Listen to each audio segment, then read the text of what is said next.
In this video, let me show you how to airdrop something using your MacBook Neo. So for example, let's say I want to airdrop one of these pictures. I have this screenshot I took and I want to airdrop it. There's two ways on how this can be done. First of all, make sure that airdrop is turned on. Go on the top right corner and click on this icon. Then go over AirDrop. Right now it's turned off, so I'll click on it. I will turn it on. If the person is not in your contacts, choose everyone, and this is what I will do. Next, to airdrop a document, simply right-click, tap with 2 fingers over here on the trackpad to right-click. Then I will choose Share, this option. Share will open, and I will have to click on AirDrop. Now you can see all the different devices that you can airdrop this document to. Let's say I want to airdrop it on my iPhone. First of all, the screen needs to be turned on and the device needs to be unlocked. So right now my phone is unlocked.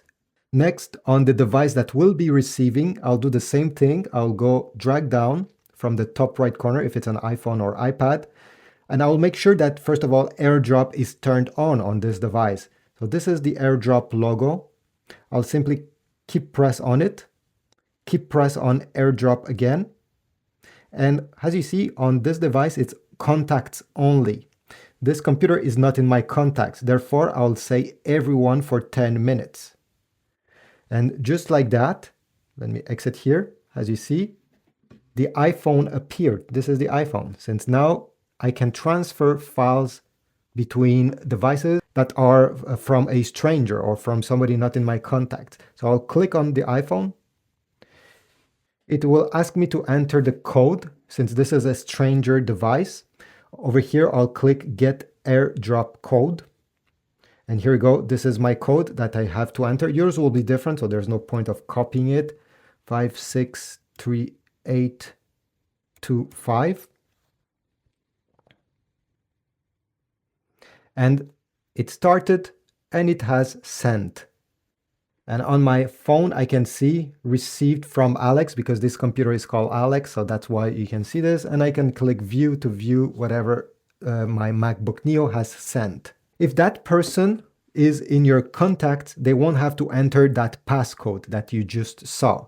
And if you're trying to transfer a file to one of the devices that are connected to the same Apple ID, so a device that you own, you won't even have to click accept on the second device. The file will just go through, which is very useful to transferring files between your iPad, your computer, and other things. Anyway, at the end, press done, and this is about it. If you wish to transfer multiple files, you can select them and do the same thing. Share, AirDrop, and you'll be able to share multiple files, not just one by one. Thanks for watching. I hope you learned something. Leave a like, but also comment down below. Tell me if I can improve this video. Tell me if you liked it. Check my Amazon links down below if you want to get accessories compatible with your MacBook Neo from Amazon, and I'll see you in the next video.